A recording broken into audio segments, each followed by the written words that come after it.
పల్లేరులు మొలిసే పాలమూరులోన అని చెప్పి పాట రాసి పాడిండి. ఆ పాట బాగా పాపులర్ సాంగ్ కూడా, తెలంగాణ ఉద్యమం పొడుగుతో కూడా భయంకరంగా మోగినటువంటి సాంగ్.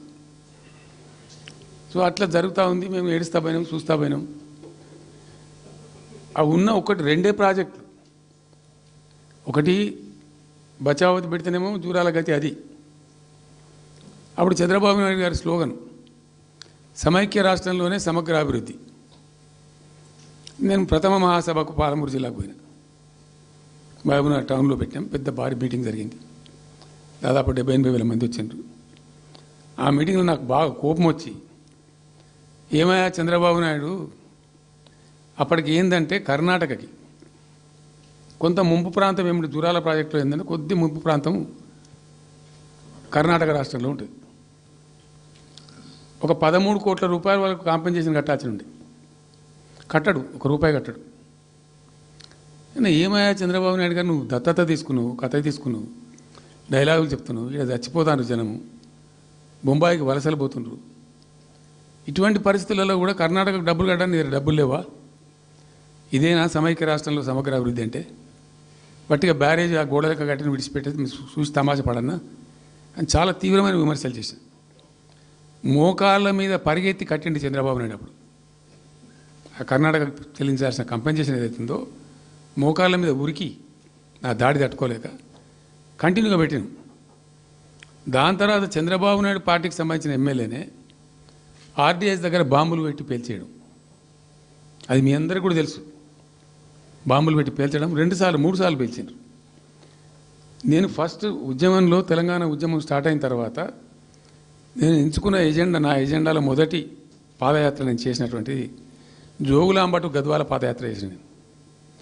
ఈ అన్యాయం సంగతి ఏంది అని దాన్ని ప్రజలలో ఎండగట్టాలని చెప్పి, గవర్నమెంట్ కూడా ఒత్తిడి తేవాలని చెప్పి, ఎందుకు తెలంగాణ ఉద్యమం చేస్తున్నామనేది లోకానికి తెలియాలని చెప్పి నేను జోగులాంబ టు గద్వాల పాదయాత్ర చేసిన.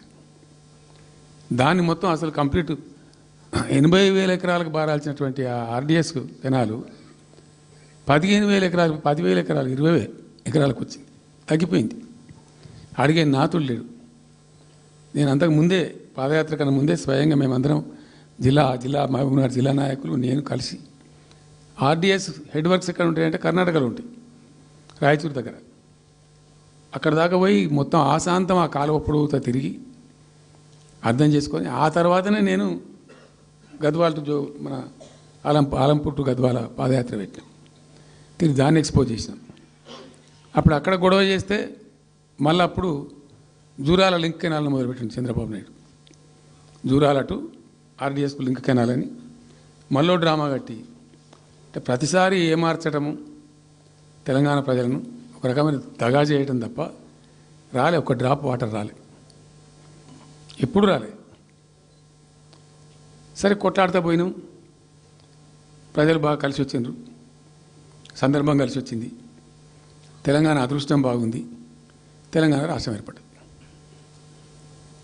ఇదంతా కూడా మీకు అన్నముందు జరిగిన చరిత్ర, ప్రతి ఒక్కరికి తెలిసిన చరిత్ర. ఇది ఏం కొత్త స్టోరీ కాదు, కల్పిత కథ కాదు, పుట్టించి చెప్పేది కాదు. పాలమూరు జిల్లా యొక్క దరిద్రం, ఆ దరిద్రంలోకి పాలమూరు నెట్టివేయబడ్డ పరిస్థితి. నేను అందుకే ఓకే మొత్తుకునేది కదా, తెలంగాణ వెనుకబడ్డ ప్రాంతం కాదు, వెనుక పడేయబడ్డ ప్రాంతం, వెనుకకు నెట్టివేయబడ్డ ప్రాంతం అని చాలాసార్లు చెప్పేది. నేను వందల ఉపన్యాసాల్లో చెప్పినాం. అది ప్రూవ్ టు బి కరెక్ట్. దాని తర్వాత ఎక్కడి దాకా పోయిన పరిణామాలంటే, పాలమూరు జిల్లాలో ఎండాకాలం వచ్చిందంటే గంజి కేంద్రాలు పెట్టేది.